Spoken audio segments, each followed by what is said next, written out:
I was watching people like Charlie and Fresned and Jimmy0010 and yeah, and Molly, Mimi Molly. And that was back in 2007, was it? Yes, I think, yes.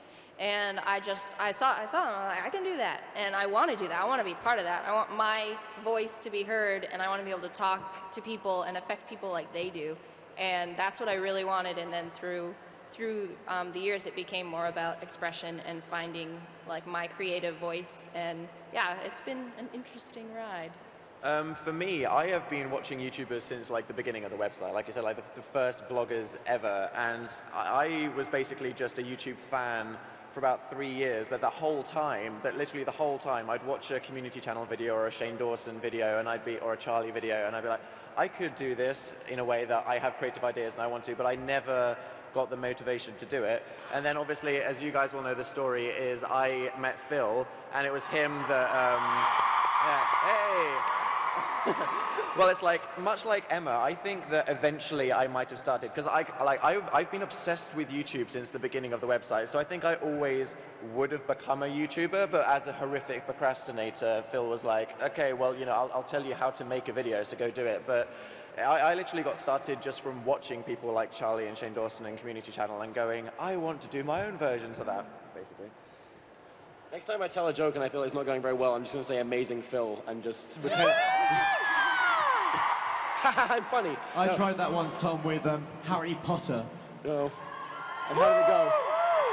Well, but yeah, for me, I knew I wanted to entertain people back when I was around 10 years old, which was a while before YouTube. And at first I was like, I will be a cartoonist. And then I realized I was terrible at that, so I started filming things. And the first things I filmed, still before YouTube, were me running into things. Like, just that. And there's so much of this, just me running into things and then falling over. At one point, I put a sleeping bag over my head and ran into a thing. And a variety of things. And this was before YouTube, so like this wasn't welcome on the internet. No one wanted this.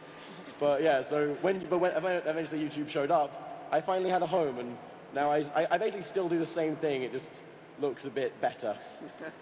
Okay, we're open for another question now. No, Chris! Wait, hold on. Well, okay, Chris, off you go. Go on.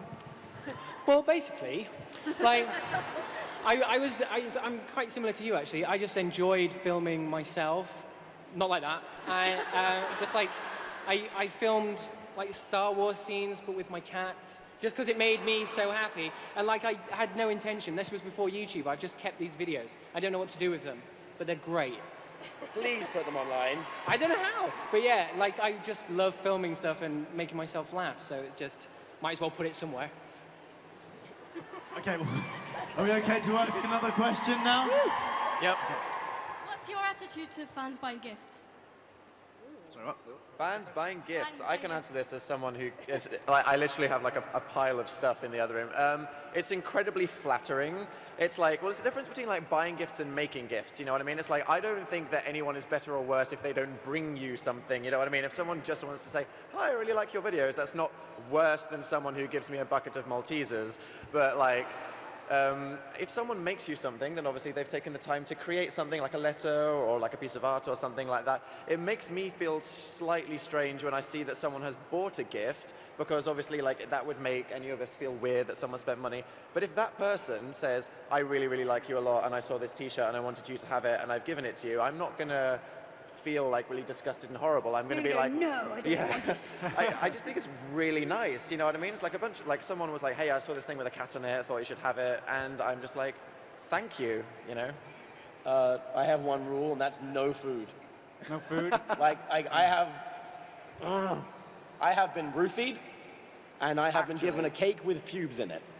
Aww. Why would you want me to eat your pubes?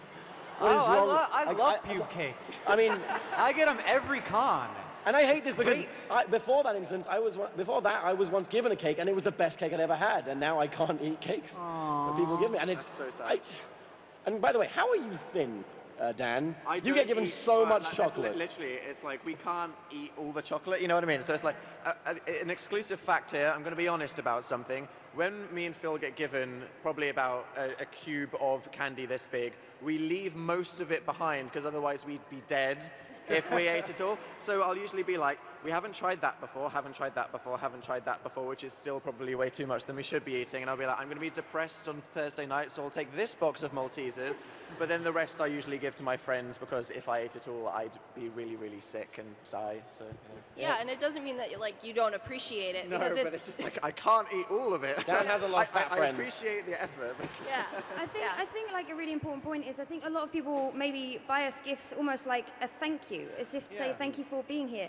But just the fact that you watch us and you support us is more than enough and more than we could ever ask, because you're the reason that we're doing what we do. So, you know, I just think, I mean, I get given like loads of bottles of Coke, which is great because that's all I drink. But I mean, when I'm given like bags and bags of Doritos, I keep them, and I do, you know, I do eat quite a lot of Doritos. But, you know, I don't ever, I don't like the feeling that some people will come together and think, oh, they've bought so-and-so a present, I didn't buy them anything, they're going to think I'm really ungrateful. And that's not the case at all, because we are just so grateful for everyone just supporting us by watching what we do, liking what we do. And you don't have to give us a gift to thank us for any of that. You know, we should be thanking you. So we should be buying you gifts, but I shouldn't be saying that. No. And, well, I mean, like, this sounds really awful to say, but one of the best ways to actually support your favorite YouTubers is to just buy a T-shirt or something, and not through eBay, for God's sake, through, like, their actual official vendors. That's a really great way to give back to someone who you like. And every now and then I go online, I just buy a shirt from one of my favorite YouTubers. I own like 9 YouTube T-shirts. Like, really. No one on this table, though. Awkward. Fine. Yes. It's fine. Don't worry about it. It's fine. That's fine, Dan. I mean, I came up with like an idea while I was in South Africa. We were doing a thing for Nelson Mandela Day.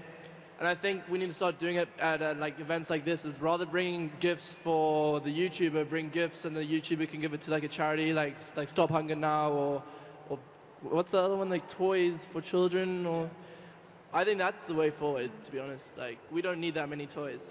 Maltesers for Africa. Yeah, someone donated, well, rather, they sponsored a howler monkey for me and Phil at VidCon. So they were like, we were going to get you candy, and we were like, okay, where's this going? And they go, but instead, we sponsored a howler monkey. And we were like, that's the weirdest and kind of coolest thing ever. Just like, yeah, my gesture of thanks is I sponsored a howler monkey for you. And I'm like, oh, cool. Moving on from howler monkeys, should we ask another question from the audience? You ready? You ready for another question? Yes. Oh, we're ready. Yes. We've got time for 2 more questions, I think. Who thinks they have a really important question? Everyone just put their hands down. Important question.